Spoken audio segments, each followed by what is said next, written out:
Good morning, students of class 6. Today we will discuss about the civics chapter, government. Okay, already we have discussed it in PA1.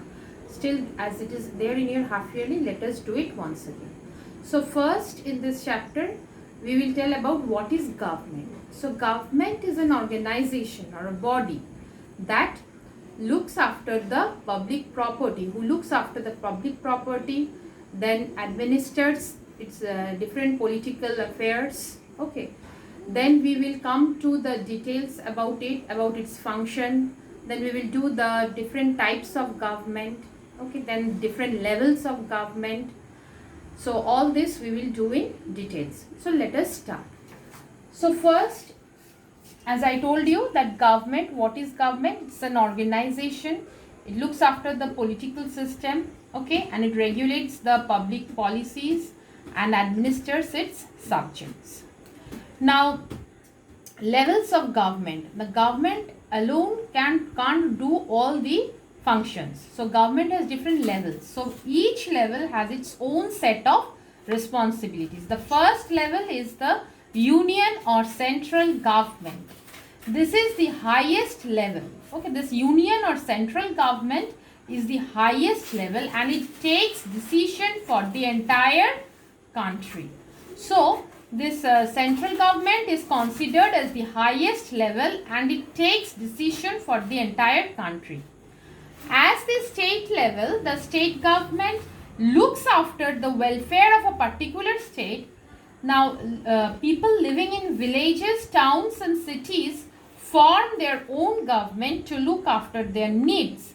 This is called local self-government. So we are getting three types, that is central government, that is the first level of government. It is the highest level and takes the entire decision of the country. Next we are coming to the state level, that is the state government. It looks after the welfare activities of the state. Next we are coming to in the village, towns and cities, they have local self-government. They look after the local needs of the people. Now, functions of the government. It makes laws and ensures that they are followed through police and courts of law.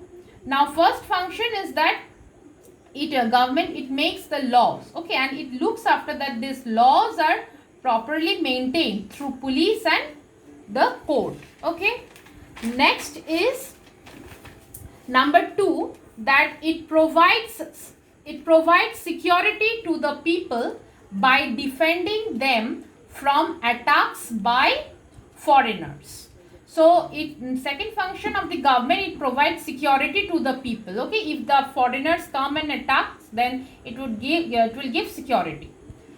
Next is the government looks after the all-round welfare of the people. It builds roads, bridges and dams and runs schools, hospitals, railways and the postal service. So all these things, public property, it looks after. It makes roads, builds roads, bridges, dams, runs the schools, hospitals, railways, all these things government looks after.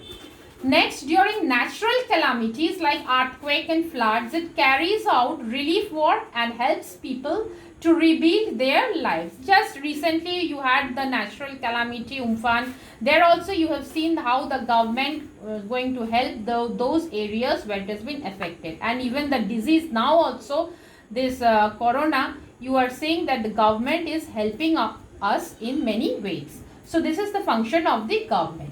In case of drought or poor rainfall, it provides aid to the affected farmers. And in case of rainfall, when there is poor rainfall, then the cultivations would not be abundant over there. So it gives help. It helps the farmers.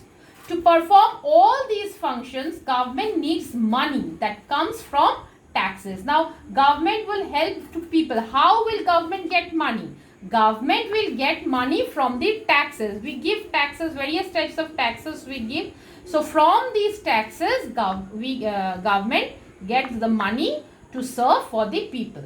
The government collects from the people. Every citizen is governed by the same laws. It is easier for the government to ensure that there is no discrimination. Okay. Now, there should not be any discrimination. Okay.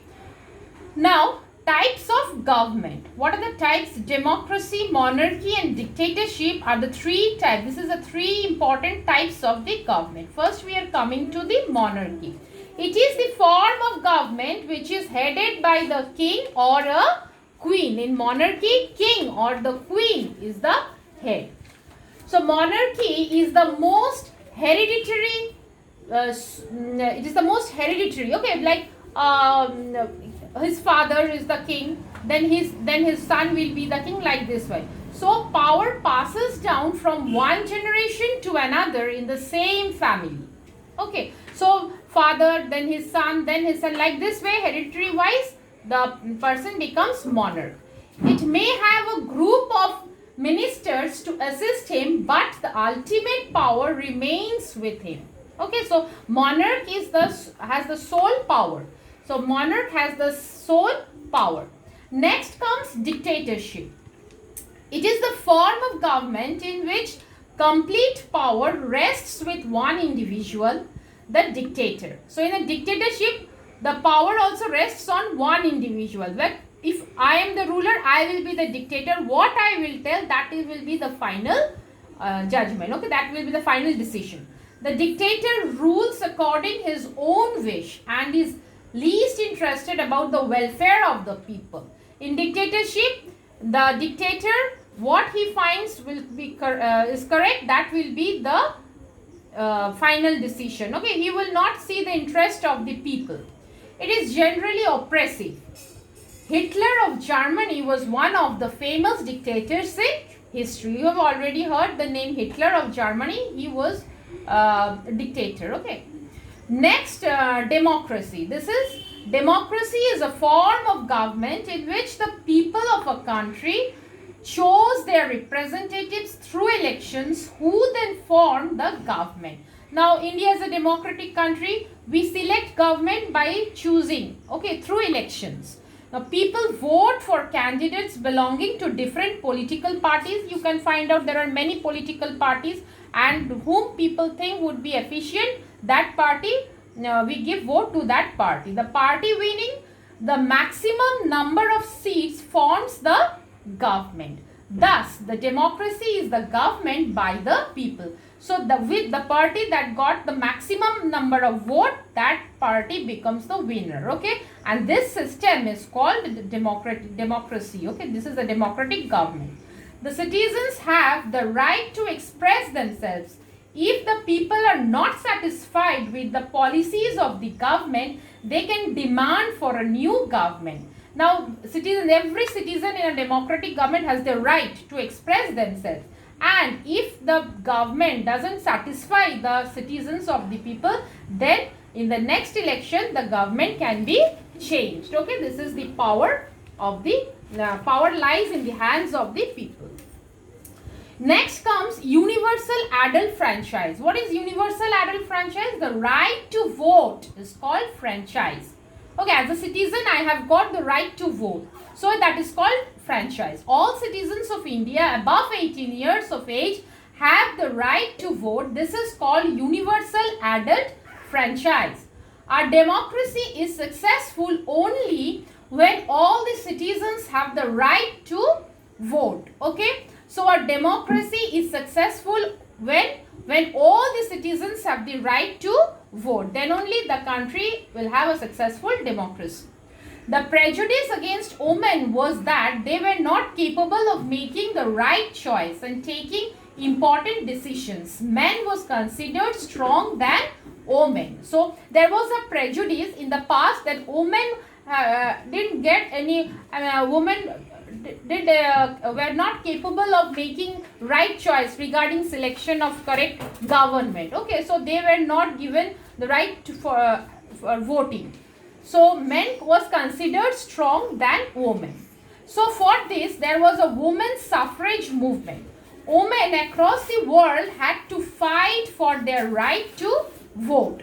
Women have been traditionally viewed as homemakers. So in the past also, that was women will be only in the house, dealing with the household activities. In the USA and Britain, the suffragette movement was started by a group of women in the middle of the 19th century. So in US there was a movement, okay, it's called suffragette movement. It was started by the group of women in the middle of the 19th century to fight against the injustice of not being allowed to vote. So this women were not allowed to vote. For this, the women launched a movement that is called suffragette movement. They went on hunger strikes and even chained themselves on railings on the street to gain public attention. So in order to get public attention, they just made hunger strikes, okay, and they chained themselves to the railings on the street. In the street there are railings, and on the railings they chained themselves. Why? To gain public attention. So these are the form of protest. Among them, this one, Emmeline Pankhurst, was born in 1858 in Manchester. Okay, she was born in Manchester in 1858. It is in England, and died in 14th June 1928. She was a militant champion of women's suffrage whose 40 years campaign achieved complete success in the year of her death. Okay, so she was the leader of this movement, okay, and it was successful. She was successful in the she was near to her death. At that time she became successful when British women obtained full equality in the voting franchise. So finally British accepted the women to participate in voting, but it was just in the year of her death. Okay, she founded and became involved with the Women's Franchise League, which advocated suffrage for the married and unmarried women. So she was the lady who first introduced this right of the women to vote, okay, in this suffragette movement. So I hope you have able to understand the chapter. Go through the chapter. We will meet again in the next class with a new chapter. Thank you.